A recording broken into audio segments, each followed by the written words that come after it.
Damos la bienvenida a esta inmersión profunda a una sesión diseñada a medida hoy para desgranar un texto verdaderamente fundamental. Fundamental para cualquiera que opere en los mercados o que tenga interés en este mundo. Totalmente, porque hoy vamos a ir a la raíz del asunto. Exacto. Vamos a sumergirnos en las notas y extractos del documento Salud Mental para Traders de Norman Hallett. Y a ver, nuestra misión principal en este análisis es entender a fondo por qué el peor enemigo en los mercados no es el algoritmo de alta frecuencia de Wall Street, tampoco es un dato macroeconómico sorpresa, sino que es algo mucho más cercano. Es la propia arquitectura de nuestro cerebro, o sea, nosotros mismos. Eso es.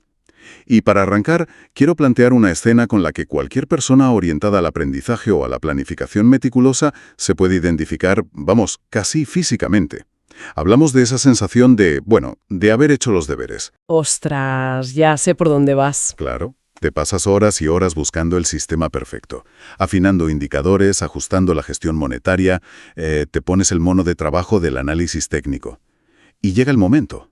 El mercado abre, se ejecuta la primera operación en vivo y de repente, una pérdida. Y a ver, un escenario que sobre el papel no debería alterar el pulso de nadie, ¿no? El trabajo analítico está hecho, la estadística contempla el fallo y se asume intelectualmente que, las operaciones perdedoras son una parte inherente del negocio. Claro. Es que la teoría soporta esa pérdida inicial sin inmutarse, desde luego. Pero el problema es que luego llega la siguiente operación. El precio se acerca peligrosamente a la zona de invalidación, salta el límite, el mercado se da la vuelta justo después de sacarte y de repente hay un cortocircuito en el córtex prefrontal. Tal cual. El pánico.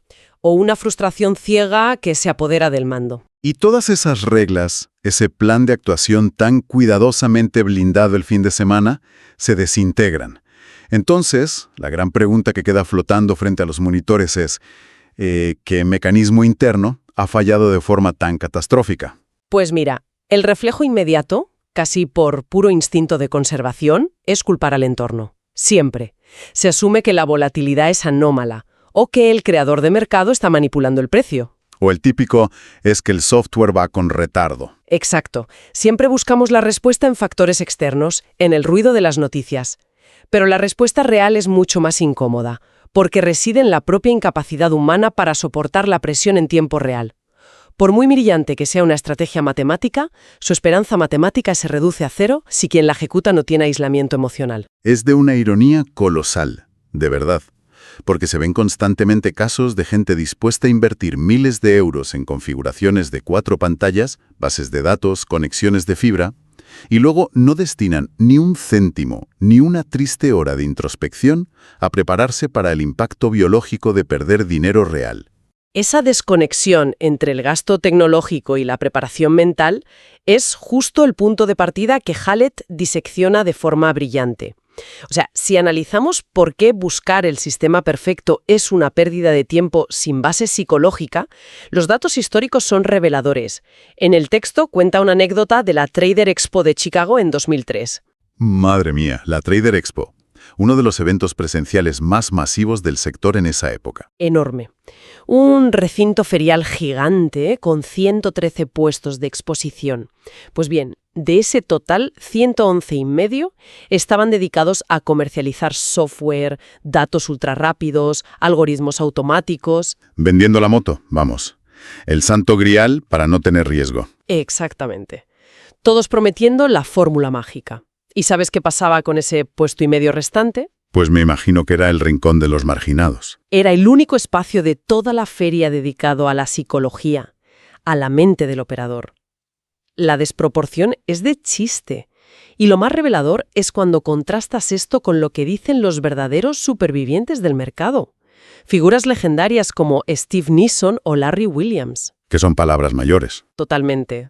Ellos coinciden unánimemente en que la disciplina mental es la verdadera y única ventaja competitiva a largo plazo. Mientras los novatos se deambulan buscando el software perfecto, los veteranos insisten en el control mental. Y esto pasa porque la gente actúa bajo lo que el autor llama el síndrome macho. Y a ver, no es solo un tema de arrogancia, es una negación total de la biología. Es esa creencia temeraria de que las emociones negativas, el sudor frío, te los puedes quitar de encima por pura fuerza de voluntad.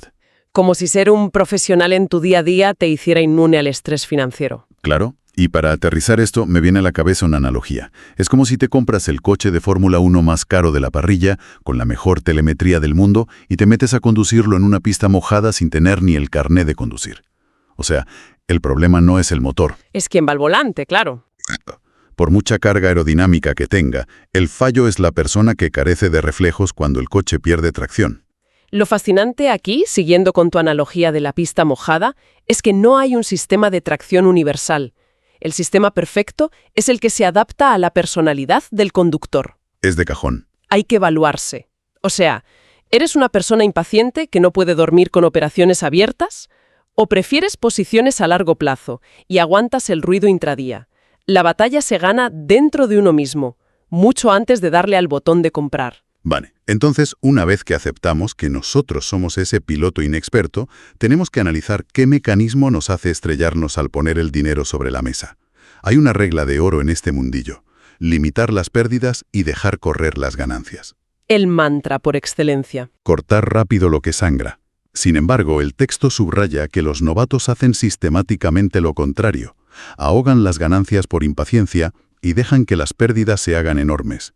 ¿Por qué el cerebro sabotea una regla tan simple? Por la trampa del ego. Así de simple y así de duro. Cuando diseñas el sistema, una pérdida es un número rojo en un Excel. Pero en vivo, cuando el precio va en contra, el cerebro primitivo lo procesa como un ataque personal. Te lo tomas como algo contra ti. Totalmente.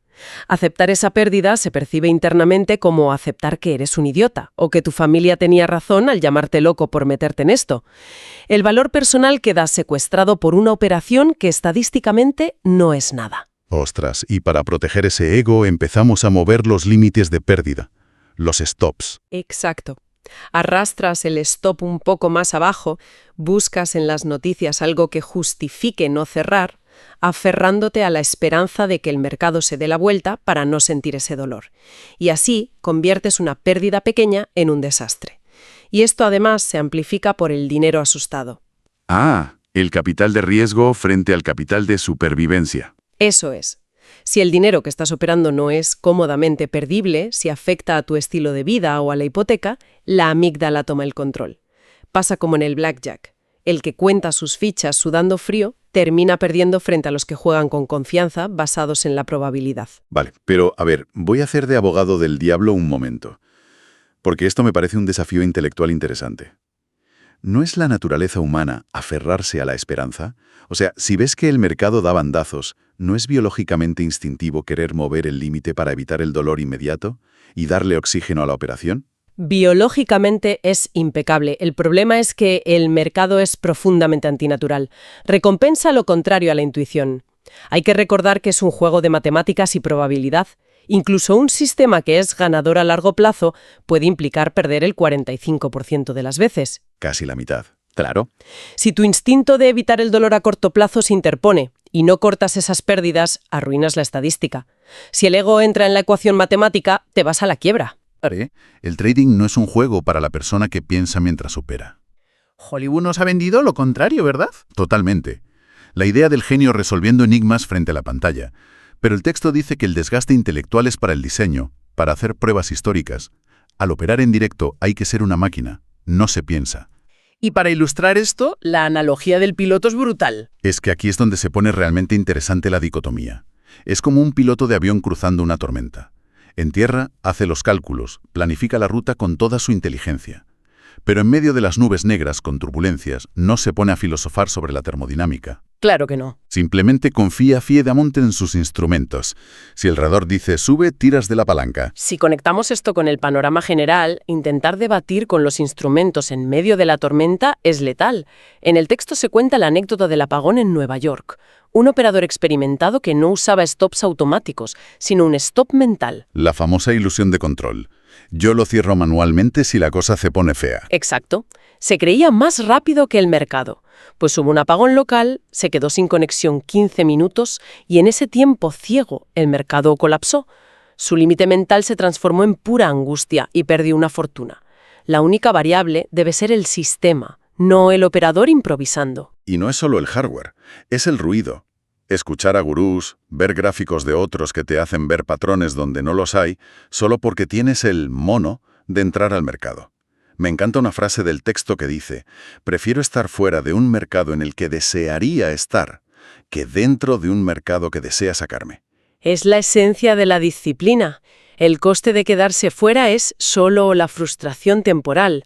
Forzar la entrada puede arruinarte. Pero a ver, predicar que seamos máquinas calculadoras está muy bien en teoría. El problema es que los humanos no venimos con un botón en la nuca para apagar el miedo. ¿Cómo se entrena el cerebro para lograr esa frialdad? Hallett usa la metáfora del ring de boxeo. Te plantea un combate de pesos pesados. El operador es Traión, el mejor Icahn, y el mercado es un gigante llamado Marcus. Marcus es el campeón invicto porque el mercado siempre tiene la razón. Siempre. El 90% pierde contra Marcus.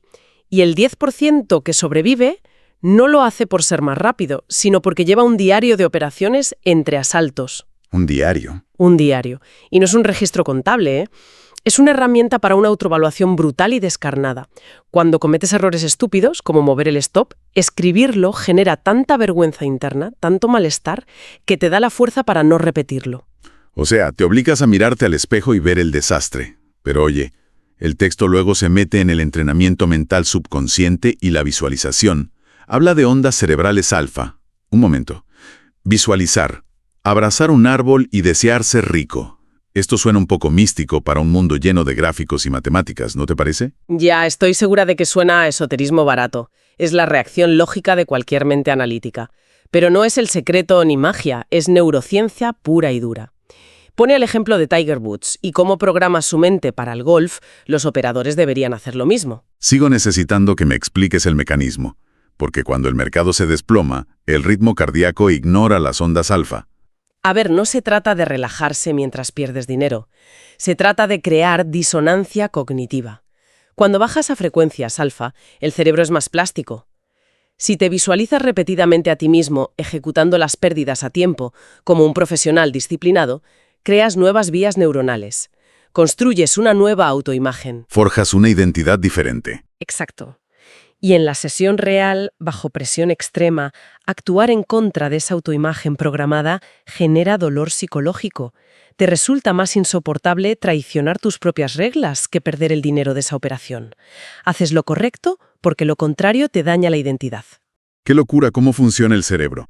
Pues para ir resumiendo los aprendizajes de hoy, queda clarísimo que el famoso Santo Grial no está en una pantalla de 4.000 euros. Está en gestionar el ego para no tomarte las pérdidas como un ataque personal y en usar el diario para crear una mentalidad de hierro. El éxito en entornos de estrés no es no sentir miedo. Es imposible no sentirlo. El éxito es tener unas reglas tan interiorizadas que el miedo jamás tenga el control del volante. Tal cual. Y esto la verdad nos deja con una pregunta fascinante para quienes nos escuchan, una reflexión que va mucho más allá de los mercados financieros.